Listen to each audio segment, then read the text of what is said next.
ကျွန်တော်တို့ City ဟာ Palace ရဲ့အိမ်ကွင်းမှာနိုင်ပါမလားဟုတ်ကဲ့အားလုံးပဲမင်္ဂလာပါ Man City Football မြန်မာ page နဲ့ PN channel နဲ့ကြိုဆိုလိုက်ပါတယ်ကျွန်တော်ဒီနေ့တင်ဆက်ပေးကြတာတော့ကျွန်တော်တို့တင်းငွေနေညကျွန်တော်တို့မလေးစံတော်ချိန်10နာရီမြန်မာစံတော်ချိန်10နာရီခွဲမှာကမ်းမဲ့ပွဲကျွန်တော်တို့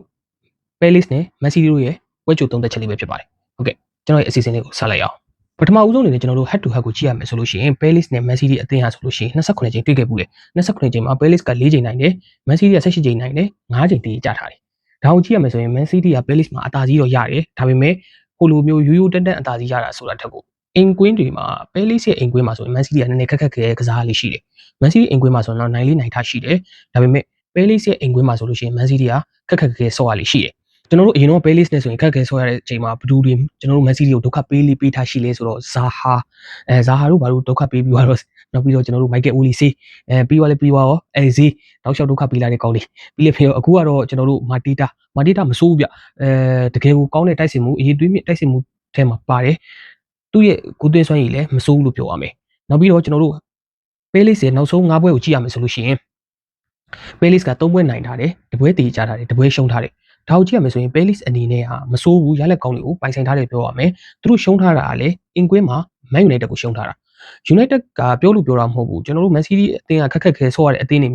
များစုနောက်တခြားပြိုင်ဘက်တွေကဒီကောင်တွေကပြောမယ်ဆိုလို့ရှိရင်အသင်းကြီးတွေတွင်မချောင်ဘူးဒီကောင်တွေကယုံနေဆိုတဲ့ကောင်တွေအသင်းကြီးတွေကိုပြန်ပြီးတော့ညီလန်နေဆိုတဲ့ကောင်တွေကို United ကနိုင်လေးနိုင်ထားရှိတယ်လို့ပြောရမယ်ဒီနှစ်မှာ Sunderland ကိုလည်းနိုင်ထားတယ်သူတို့ Palace ကိုလည်းသူတို့နိုင်ထားတယ်မဆိုဘူး United ရဲ့အခြေစွမ်းကလည်းတဖြည်းဖြည်းတော့အံဝင်လာပြီလို့တော့ထင်ရတာပဲ Palace အသင်းရဆိုလို့ရှိရင် Premier League ပွဲစဉ်15ပွဲကစားထားတာမှာ9ပွဲနိုင်ထားတယ်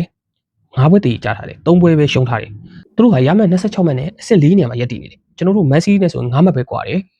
ပြောမယ်ဆိုလို့ရှိရင်မဆိုးပြောရမယ် Palace ရဲ့လုံရည်ကိုက်ရည်ကစားပုံခံစစ်ကွင်းလေတိုက်စစ်ပြောမယ်ဆိုရင် Palace က Velas မြတယ်လို့ပြောလို့ရတယ်နောက်ပြီးတော့နီးပြလည်းအရေးသွေးရှိတယ်နီးပြနောက်ပြီးခံစစ်ကလည်းတော်တော်လေးကိုမထန်ထန်ရှိတယ်ကြစ်လက်တယ်တကောင်အကောင်ကြီးအကြီးကြီး Palace ရဲ့ကစားကွက်ကိုကြည့်ရမယ်ဆိုလို့ရှိရင်3-4-2-1နဲ့ဆော့တယ်3-4-2-1နဲ့ဆော့တယ်ဆိုတော့မဆိုးဘူးပြသူ့ရဲ့ကစားကွက်ကအထောင်အနေနဲ့ကကျွန်တော်တို့မာတီတာကိုထားတယ်ဟိုဗတ်တန်းမှာဥဆောင်တဲ့ကစားသမားဆိုရင်မာဂေရှိတယ်မာဂေကလည်းတကယ်ကောင်းတယ်ကျွန်တော် Palace မှာအဲကစားသမား2ယောက်လုံးကြိုက်တယ်ပြောမယ်ဆိုရင်မာဂေကိုပိုကြိုက်တယ်ကျွန်တော်တို့ Man City အသင်းကဒါ John Stone နောက်နှစ်ကြာလို့ရှိရင်ထွက်ခွာမယ်ဆိုလို့ရှိရင်ကျွန်တော်မာဂေကိုလိုက်တင်တယ်လို့ထင်တယ်မာဂေဆိုရင် Man City ဗတ်တန်းကအခုတက်ကိုပို့ပြီးတော့ညင်သွားလိမ့်မယ်သိမလားကူဆာနိုတို့ဆိုတာထက်ကိုပိုကောင်းတယ်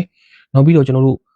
ဂွာဘာရီယိုနဲ့တွဲမလားဒီရက်နဲ့တွဲမလားတော်တော်အဆင်ပြေမယ်ကျွန်တော်တော့မာဂေကိုကြိုက်တယ်ကျွန်တော်တို့ Man City အသင်းကိုကြည့်ရမယ်ဆိုရင် Man City ကနောက်ဆုံး5ပွဲကစားထားတာမှာ4ပွဲနိုင်တယ်2ပွဲရှုံးထားတယ်သူတို့ရှုံးထားတဲ့အသင်းက Newcastle ကိုရှုံးထားတာ Newcastle ရဲ့အင်ကွင်းမှာ Man City ကရှုံးထားတယ် Man City က Premier League 15ပွဲကစားထားရမှာ10ပွဲနိုင်ပြီးတော့2ပွဲတည်4ပွဲထိရှုံးထားတယ်ရှုံးတဲ့ rate ကနည်းနည်းမြင့်တယ်အဲဒီရှုံးထားတဲ့ရှုံးပွဲတွေအားလုံးထဲမှာကြည့်ရမယ်ဆိုလို့ရှိရင်အင်ကွင်းရှုံးပွဲကကျွန်တော်တို့စပါးသင်းပဲရှိတယ်ကျန်တဲ့တင်းတွေကိုအဝေးကွင်းရှုံးထားတယ် Man City ရဲ့ဒီနှစ်အဝေးကွင်းကအားရချင်တဲ့မှုတော့လုံးဝမရှိဘူးပြောမယ်ဆိုရင်အဝေးကွင်းရလက်တော်တော်လေးကိုဆိုးတယ်လို့ပြောလို့ရတယ်အရင်တော့ Man City ကအင်ကွင်းအဝေးကွင်းရွေးတဲ့အသင်းမဟုတ်ဘူးဆိုပေမဲ့အခုနောက်ပိုင်းအဝေးကွင်းမှာဆိုရင်နည်းနည်းလေးရလက်ဆိုးတယ်ဒါပေမဲ့ကျွန်တော်တို့ပြီးခဲ့တဲ့ Champions League က Real Madrid ရဲ့အလုံးပိတ်ကွင်းထဲမှာကျွန်တော်တို့2-1နဲ့နိုင်သွားတယ်ဒါကလည်း momentum တစ်ခုလို့ပြောလို့ရတယ် Man City အနေနဲ့ထပ်ပြီးတော့များအဝေးကွင်းရလက်တွေကောင်းလာမလားဆိုတော့စောင့်ကြည့်ရလိမ့်မယ်ကျွန်တော်တို့ City အသင်းဟာရမှတ်31မှတ်နဲ့ Premier League တိုက်တဲ့အဆင့်2နေရာမှာရပ်တည်နေတယ်အာဆင်နယ်နဲ့ကျွန်တော်တို့2မှတ်အကွာမှာရပ်တည်နေတယ်ဒါပေမဲ့အာဆင်နယ်ကိုကြည့်ရမယ်ဆိုရင်အာဆင်နယ်ကဒီဘက်မှာတွေ့မဲ့အသင်းက Wolves အသင်း Wolves က Premier League 15ပွဲကစားထားမှာ73ပွဲရှုံးထားတယ်2ပွဲတည်ကြထားတယ်9ပွဲ1ပွဲမရတာဘူးအဲ့တော့ဒီ Wolves နဲ့ဟိုထိတ်ဆုံးမှရှိနေတဲ့အာဆင်နယ်နဲ့ဟိုအောက်ဆုံးမှရှိနေတဲ့ Wolves တို့တွေ့တယ်ဆိုတော့အချင်းတည်တယ်အာဆင်နယ်နိုင်မှုများတယ်ရာခိုင်နှုန်းတော်တော်မြင့်တယ်အဲ့တော့ကျွန်တော်အမြင်ကိုပြောမယ်ဆိုလို့ရှိရင် Man City လည်းဒီ Palace နဲ့ပွဲမှာအမှတ်ယူထားတင်တယ်လို့တော့ကျွန်တော်မြင်မိတယ်Man City ရဲ့ကစားကွက်ကတော့သိတဲ့အတိုင်းပဲ 4-1-4-1 formation နဲ့ပဲဆော့တာဒါပေမဲ့သူ့ရဲ့ rotation လုပ်တဲ့ပုံစံအနေထားရဆိုလို့ရှိရင်ကွင်းလေမှာကအတီတကျဆိုတာကအခုနောက်ပိုင်းကျွန်တော်မြင်တာက Foden တယောက်လောက်ပဲမြင်တယ်ကျန်တဲ့ကစားသမားတွေကတကွင်းလုံးကိုပတ်ပြီးဆော့မယ်ဆိုရင် Bernardo Silva ပါရင် Bernardo Silva ကအရှိကိုအနောက်ကို pressing ကောင်းလုပ်မယ်တကွင်းလုံးပတ်ဆော့မယ်Nico Gonzalez ကိုအနောက်မှာအထိုင်ထားရမယ်ကွင်းလေရဲ့ခံစစ်ပါအထိုင်ထားရမယ် Foden ကိုကွင်းလေရဲ့တိုက်စစ်မှာအထိုင်ထားရမယ်အဲ့ဒီမှာရှိနေတဲ့ box to box ဆော့နေတယ်ဥပမာ Bernardo Silva ပဲဆော့ကျွန်တော်တို့ Rider ပဲဆော့Rider ကိုတော့ကျွန်တော်များသောအားဖြင့် attacking မှာပဲတွေ့ရတယ် defense မှာတိတ်မတွေ့ရဘူးဒါပေမဲ့ Bernardo Silva defense ကို attacking ကိုတွေ့ရတယ်အဲ့တော့နောက်တစ်ခုကကျွန်တော်တို့အခု Doku ကိုကျွန်တော်ကြည့်နေတဲ့အပိုင်းတစ်ခုတွေ့တယ် Doku ကပွဲဆက်ပြီးချင်းဆိုလို့ရှိရင်သူဘာလုပ်လဲဆိုတော့တောင်ပန်ကြီးမှာပဲစစ်ကြီးပုံစံမျိုးမဆော့တယ်မလားတောင်ပန်ကိုဝင်လိုက်တောင်းနေကြရင်ကွင်းလေရောက်သွားလိုက် တောင်ပံထွက်ရင်ထွက်သွားလိုက်ကွင်းလေရောက်ရင်ရောက်သွားလိုက်အဲ့ချိန်ကြလို့ရှိရင်ဖိုဒန်နဲ့နေရာချင်းပြီးဆော့လေးဆော့ထားရှိတယ်ပြီးသွားရင်ဖိုဒန်ကဟိုဘက်တောင်ပံပြီးသွားလို့ရှိရင်ဒီဘက်တောင်ပံဥပမာဒီဘက်တောင်ပံမှာစာဗီညိုပဲဖြစ်ဖြစ်ကျွန်တော်တို့ရိုက်ချက်ကီပဲဖြစ်ဖြစ်ဆော့မယ်ဆိုလို့ရှိရင်လေဖိုဒန်ကအဲ့ဘက်ကိုတစ်ချက်ဝင်ချင်းနေဒါကတော့အခုဂွာဒီယိုလာနောက်ပိုင်းဆော့လာတဲ့ style of play ဖြစ်မယ်အဲ့ဒီပုံစံကိုကြည့်ရတဲ့အနေထားကတော့မဆိုးဘူးဒါပေမဲ့အားရကျင်နဲ့စွာနဲ့ရလက်ကောင်းတွေဆိုတာထက်ကိုရလက်တွေကတော့ကောင်းနေတယ်လို့ပြောလို့ရတယ်ဒါပေမဲ့ခြေစုံတော့တိတ်အားမရဘူးဘာဖြစ်လို့လဲဆိုတော့ကျွန်တော်တို့ကပြီးခဲ့တဲ့နှစ်တည်းကအရန်ရှင်းတောက်ခဲ့တဲ့ Man City ကိုကောင်းကြီးကြည့်လာတယ်ဆိုတော့အခုဒီကစားပုံကကျွန်တော်တို့တိတ်ပြီးတော့အသားတော့မကျဘူးဒါပေမဲ့ Guardiola အနေနဲ့အကောင်းဆုံးရလက်တွေကိုပဲအဓိက UTV ယူနေတယ်တပွဲချင်းစီကိုအာရုံစိုက်တယ်ပြီးတော့မလို့အပ်ပဲကစားသမားတွေတိုင်ရမရအောင်ကောက်ထုတ်လိုက်တယ်အဲ့ဒီအပိုင်းတွေကတော့တကယ်ကိုမိုက်တယ် Guardiola က Premier League ကိုပဲအာရုံစိုက်နေတာမဟုတ်ပဲね Champions League ကိုလည်းအာရုံစိုက်တယ်အဲ့နှစ်ခုလုံးကို balance ညီနဲ့သွားနေတာဆိုတော့ကျွန်တော်အမြင်ကိုပြောမယ်ဆိုလို့ရှိရင်နော်ဂွာဒီယိုလာလုတ်တဲ့ပုံစံကအခုတဖြည်းဖြည်းရုပ်လုံးပေါ်လာပြီလို့မြင်ရတယ်ဒီအပြင်ကိုမှဒီပွဲကိုဒါ Man City နိုင်မယ်ဆိုလို့ရှိရင်တော့ Arsenal အနေနဲ့တော့မချောင်ဘူး Man City အနောက်ကနေတော်တော်ကြီးကိုမိကြီးလိုက်လာပြီဆိုတဲ့သဘောမှရှိလာပြီအဲ့တော့ Man City အနေနဲ့ဒီပွဲနိုင်မယ်လို့တော့ကျွန်တော်မြင်မိတယ်ဒါပေမဲ့လွယ်ကူတော့နိုင်မယ်လို့တော့မထင်ဘူးဘာဖြစ်လို့လဲဆိုတော့ Palace ကအင်ကွင်းမှာတာလည်းဖြစ်တယ်နောက်ပြီးတော့ Man City က Palace နဲ့တွေ့တိုင်းရုံးကန်ရလေးရှိတယ်ဒါက Guardiola ရဲ့တက်တန်းတစ်လျှောက်လုံးကိုကြည့်သိရတယ်အဲ့တော့ Guardiola အနေနဲ့ခက်ခဲနဲ့နိုင်မယ်လို့တော့မြင်မိတယ်ကျွန်တော်တို့ Haaland အနေနဲ့ကလည်း on fire ဖြစ်နေသေးပဲပြောရမယ်ဆိုရင်တပွဲချင်းစီကိုပဲအာရုံစိုက်နေတဲ့ကစားသမားတွေထဲမှာ Haaland ကတော့တည်တဲ့အတိုင်းပဲပုံမှန်ဂိုးသွင်းနေ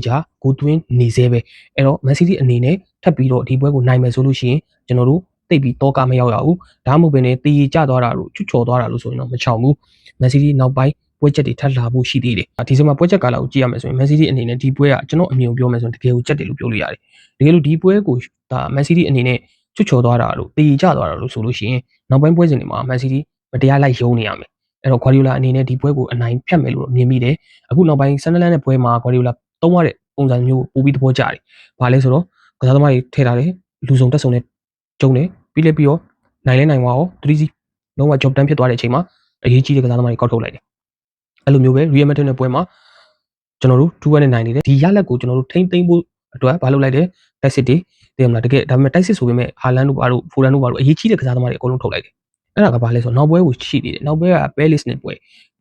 က Man City က Guardiola တိတယ် Palace ရဲ့အိမ်ကွင်းကဘယ်လောက်ထိခက်ခဲလဲဆိုတော့အဲ့တော့ Guardiola ဒုံးဆိုပြီးထုတ်လိုက်တယ်ဘတ်တန်ကိုပြင်ဆင်လိုက်တယ်2-1ဆိုတဲ့ result ကိုထိန်းလိုက်တယ်အခုနောက်ပိုင်း Guardiola လောက်တာကအနိုင်ကိုပဲကြီးတော့တာအရင်တော့ဆိုရင် Guardiola ကဘောလုံး